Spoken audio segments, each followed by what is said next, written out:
ओम शांति। 11 अप्रैल 2024 की साकार मुरली है। पापा कहते मीठे बच्चे, ये बना बनाया नाटक है। इस नाटक से एक भी आत्मा छूट नहीं सकती। मोक्ष किसी को मिल नहीं सकता। प्रश्न, ऊंचे ते ऊंचा पतित पावन बाप भोलानाथ कैसे है? उत्तर, तुम बच्चे उन्हें चावल मुट्ठी दे महल ले लेते हो, इसलिए ही बाप को भोलानाथ कहा जाता है। तुम कहते हो शिव बाबा हमारा बेटा है। वह बेटा ऐसा है जो कभी कुछ लेता नहीं, सदा ही देता है। भक्ति में कहते हैं जो जैसा कर्म करता है वैसा फल पाता है, परंतु भक्ति में तो अल्पकाल का मिलता है। ज्ञान में समझ से करते इसलिए सदाकाल का मिलता है। ओम शांति। रूहानी बच्चों से रूहानी बाप रूह रिहान कर रहे हैं। वह ऐसे कहेंगे, रूहानी बाप बच्चों को राजयोग सिखला रहे हैं। तुम आए हो बेहद के बाप से राजयोग सीखने, इसलिए बुद्धि चली जानी चाहिए बाप की तरफ। यह है परमात्मा ज्ञान आत्माओं के प्रति। भगवानुवाच सालिग्रामों प्रति। आत्माओं को ही सुनना है, इसलिए आत्मा अभिमानी बनना है। आगे तुम देह अभिमानी थे। इस पुरुषोत्तम संगम युग पर ही बाप आकर तुम बच्चों को आत्म अभिमानी बनाते हैं। आत्म अभिमानी और देह अभिमानी का फर्क तुम समझ गए हो। बाप ने ही समझाया है, आत्मा ही शरीर से पाठ बजाती है। पढ़ती आत्मा है, शरीर नहीं। परंतु देह अभिमान होने के कारण समझते हैं फलाना पढ़ाते हैं। तुम बच्चों को जो पढ़ाने वाला है वह है निराकार। उनका नाम है शिव बाबा। उनका नाम है शिव। शिव बाबा अपने को शरीर तो नहीं होता ना उनको, और सब कहेंगे मेरा शरीर। ये किसने कहा? आत्मा ने कहा ये मेरा शरीर है। बाकी वह सब है जिस्मानी पढ़ाइयाँ, अनेक प्रकार की उसमें सब्जेक्ट होती है। बीए आदि कितने नाम हैं। इसमें एक ही नाम है, पढ़ाई भी एक ही पढ़ाते हैं, एक ही बाप आकर पढ़ाते हैं। तो बाप को ही याद करना पड़े ना। हमको बेहद का बाप पढ़ाते हैं। उनका नाम क्या है? उनका नाम है शिव। ऐसे नहीं कि नाम रूप से न्यारा है। मनुष्यों का नाम शरीर पर पड़ता है, कहेंगे फलाने का ये शरीर है। वैसे शिव बाबा का नाम नहीं है। मनुष्यों के नाम शरीर पर है। एक ही निराकार बाप है जिसका नाम है शिव। जब पढ़ाने आते हैं तो भी नाम शिव ही है। ये शरीर तो उनका नहीं है ना। भगवान एक ही होता है, 10-12 नहीं। वह है ही एक, फिर मनुष्य उनको 24 अवतार कहते हैं। बाप कहते हैं मुझे बहुत भटकाया है, परमात्मा को ठीक कर भीतर सब में कह दिया है। जैसे भक्ति मार्ग में खुद भटके हैं, वैसे मुझे भी भटकाया है। ड्रामा अनुसार उनके बात करने का ढंग कितना शीतल है। समझाते हैं मेरे ऊपर सबने कितना अपकार किया है, मेरी कितनी ग्लानि की है। मनुष्य कहते हैं हम निष्काम सेवा करते हैं। बाप कहते हैं मेरे सिवाय कोई निष्काम सेवा कर नहीं सकता। जो करता है उनको फल जरूर मिलता है। अभी तुमको फल मिल रहा है। गायन है कि भक्ति का फल भगवान देंगे, क्योंकि भगवान है ज्ञान का सागर। भक्ति में आधा कल्प तुम कर्मकांड करते आए हो। अब ये ज्ञान है पढ़ाई। पढ़ाई मिलती है एक बार और एक ही बाप से। बाप पुरुषोत्तम संगम युग पर एक ही बार आकर तुमको पुरुषोत्तम बनाकर जाते हैं। ये है ज्ञान और वह है भक्ति। आधा कल्प तुम भक्ति करते थे। अब जो भक्ति नहीं करते हैं उनको वहम पड़ता है कि पता नहीं भक्ति नहीं की तब फलाना मर गया, बीमार हो गया। परंतु ऐसे है नहीं। बाप कहते हैं, बच्चे तुम पुकारते आए हो कि बाप आकर पतितों को पावन बनाए, सबकी सद्गति करो। तो अब मैं आया हूं। भक्ति अलग है, ज्ञान अलग है। भक्ति से आधा कल्प होती है रात, ज्ञान से आधा कल्प के लिए होता है दिन। राम राज्य और रावण राज्य दोनों बेहद है, दोनों का टाइम बरोबर है। इस समय भोगी होने कारण दुनिया की वृद्धि जास्ती होती है, आयु भी कम होती है। वृद्धि जास्ती न हो उसके लिए फिर प्रबंध रचते हैं। तुम बच्चे जानते हो इतनी बड़ी दुनिया को कम करना तो बाप का ही काम है। बाप आते ही है कम करने, पुकारते भी है, बाबा आकर अधर्म विनाश करो अर्थात सृष्टि को कम करो। दुनिया तो जानती नहीं कि बाप कितना कम कर देते हैं। थोड़े मनुष्य रह जाते हैं, बाकी सब आत्माएं अपने घर चली जाती है। फिर नंबरवार पाठ बजाने आती है। नाटक में जितना पाठ देरी से होता है वह घर से भी देरी से आते हैं। जितना देरी से पाठ वो घर से भी देरी से आते हैं। अपना धंधा आदि पूरा कर बाद में आते हैं। नाटक वाले भी अपना धंधा करते हैं, फिर समय पर नाटक में आ जाते हैं पाठ बजाने। तुम्हारा भी ऐसे ही है। पिछाड़ी में जिनका पाठ है वह पिछाड़ी में आते हैं। जो पहले पहले शुरू के पाठधारी है वह सत्युग आदि में आते हैं। पिछाड़ी वाले देखो तो अभी आते ही रहते हैं। टाल टालियां तो पिछाड़ी तक आती रहती है। इस समय तुम बच्चों को ज्ञान की बातें समझाई जाती है और सवेरे याद में बैठते हो। वह है ड्रिल। आत्मा को अपने बाप को याद करना है। योग अक्षर छोड़ दो, इसमें मूंझते हैं, कहते हैं हमारा योग नहीं लगता है। बाप कहते हैं, अरे बाप को तुम याद नहीं कर सकते हो, क्या ये अच्छी बात है? याद नहीं करेंगे तो पावन कैसे बनेंगे? बाप है ही पतित पावन। बाप आकर ड्रामा के आदि मध्य अंत का राज समझाते हैं। ये वैरायटी धर्म और वैरायटी मनुष्यों का वृक्ष है। सारे सृष्टि के जो भी मनुष्य मात्र है सब पाठधारी है। कितने ढेर मनुष्य है हिसाब निकालते हैं। एक वर्ष में इतने करोड़ पैदा हो जाएंगे, फिर इतनी जगह ही कहाँ है? तब बाप कहते हैं, मैं आता हूं लिमिटेड नंबर करने। जब सभी आत्माएं ऊपर से आ जाती है हमारा घर खाली हो जाता है। बाकी भी जो बचत है वह भी आ जाती है। झाड़ कभी सूखता नहीं, चलता आता है। पिछाड़ी में जब वहां कोई रहता नहीं फिर सभी जाएंगे। नई दुनिया में कितने थोड़े थे, अब कितने ढेर है। शरीर तो सबका बदलता जाता है। वह भी जन्म वही लेंगे जो कल्प कल्प लेते हैं।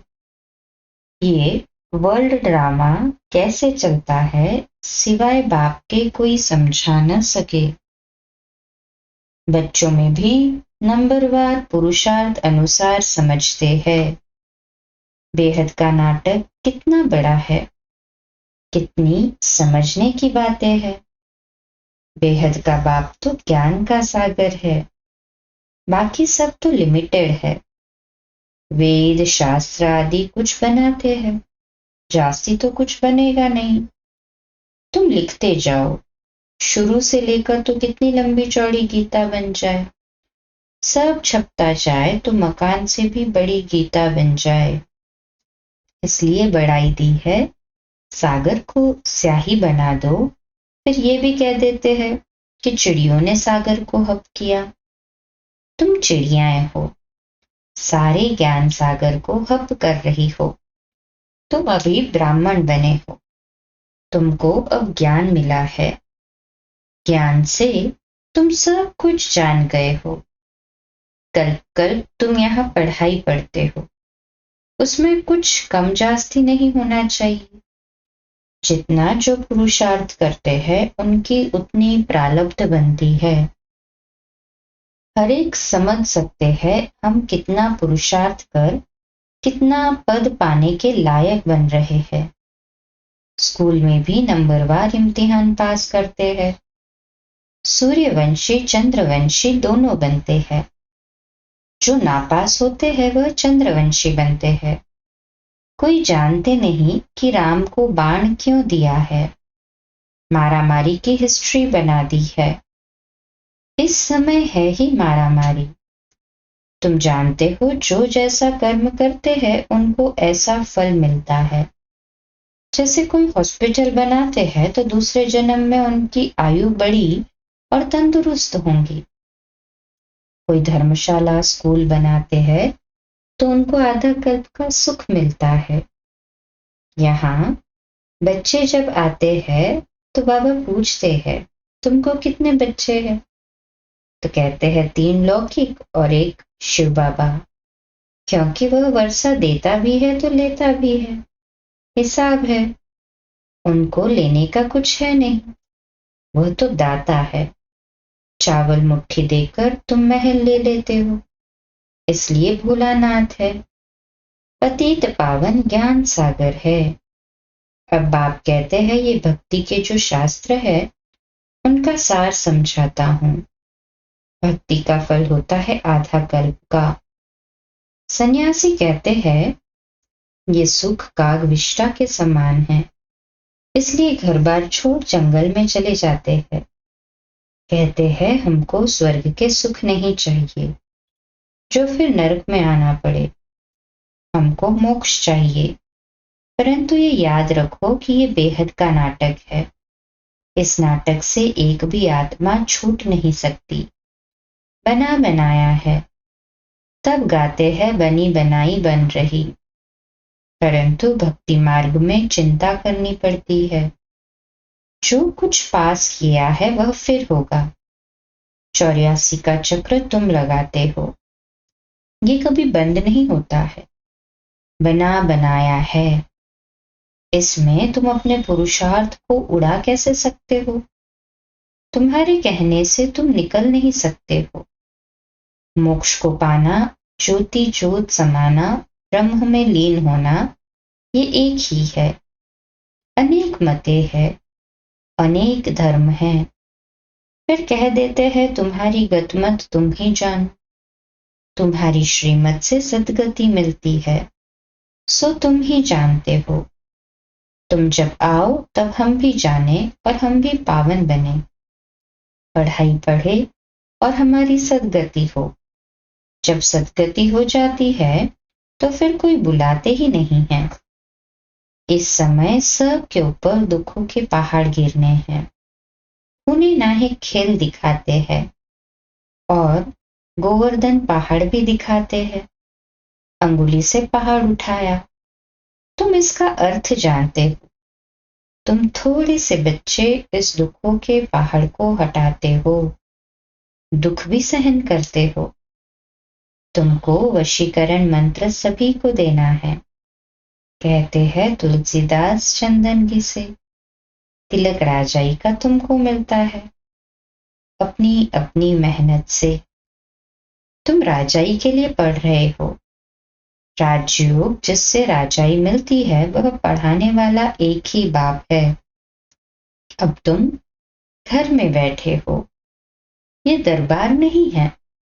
दरबार उसको कहा जाता है जहां राजाएं महाराजाएं मिलते हैं। ये पाठशाला है। समझाया जाता है कोई ब्राह्मणी विकारी को नहीं ले आ सकती है। पतित वायुमंडल को खराब करेंगे, इसलिए अलाउ नहीं करते हैं। जब पवित्र बने तब अलाउ किया जाए। अभी कोई कोई को अलाउ करना पड़ता है। अगर यहां से जाकर पतित बने तो धारणा नहीं होगी। ये हुआ अपने आप को श्रापित करना।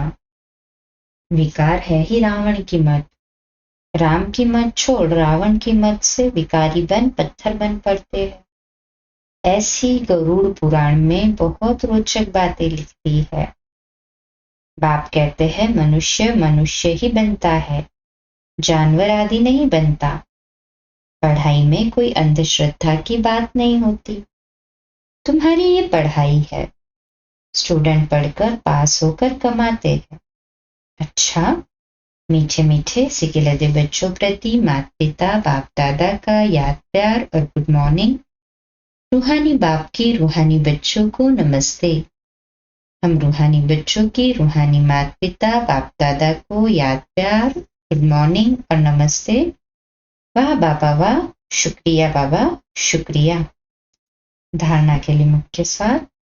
पहली पॉइंट, वशीकरण मंत्र सबको देना है। पढ़ाई की मेहनत से राजाई का तिलक लेना है। इन दुखों के पहाड़ को हटाने में अपनी अंगुली देनी है। दूसरा पॉइंट, संगम युग पर पुरुषोत्तम बनने का पुरुषार्थ करना है। बाप को याद करने की ड्रिल करनी है। बाकी योग योग कह मूंझना नहीं है। वरदान है, सेवा में विघ्नों को उन्नति की सीढ़ी समझ आगे बढ़ने वाले निर्विघ्न सच्चे सेवाधारी भव। आज का स्वमान, मैं सच्ची सेवाधारी आत्मा हूं। मैं सच्ची सेवाधारी आत्मा हूं। विश्लेषण। सेवा ब्राह्मण जीवन को सदा निर्विघ्न बनाने का साधन भी है और फिर सेवा में ही विघ्नों का पेपर भी ज्यादा आता है। निर्विघ्न सेवाधारी को सच्चा सेवाधारी कहा जाता है। विघ्न आना ये भी ड्रामा में नोंद है। आने ही है और आते ही रहेंगे, क्योंकि ये विघ्न व पेपर अनुभवी बनाते हैं। इसको विघ्न न समझ अनुभव की उन्नति हो रही है, इस भाव से देखो तो उन्नति की सीढ़ी अनुभव होगी और आगे बढ़ते रहेंगे। स्लोगन, विघ्न रूप नहीं विघ्न विनाशक बनो। विघ्न रूप नहीं विघ्न विनाशक बनो। आज का व्यक्त इशारा। सदैव यही कोशिश करनी है कि मेरी चलन, संकल्प, वाणी, हर कर्म सुखदायी हो। यह है ब्राह्मण कुल की रीत। संस्कारों को मिलाने के लिए दिलों का मिलन करना पड़ेगा। इसके लिए कुछ भुलाना पड़ेगा, कुछ मिटाना और कुछ समाना पड़ेगा। ये मेरे संस्कार है, ये शब्द भी मिट जाए। इतने तक मिटना है जो पुरानी नेचर बदलकर ईश्वरीय नेचर बन जाए। अच्छा, कम बोलो, धीरे बोलो, मीठा बोलो, सत्य बोलो, सोच समझकर बोलो। निमित्त भाव, निर्माण भाव, निर्मल वाणी। आज का नया दिन आप सभी को मुबारक हो, मुबारक हो, मुबारक हो। शुभ दिवस। आज रात्रि क्लास 9:15 बजे, कल सुबह अमृत वेला मेडिटेशन 3:30 से 4:30 और प्रातः मुरली क्लास 4:45 बजे। ओम शांति। शुभ दिवस।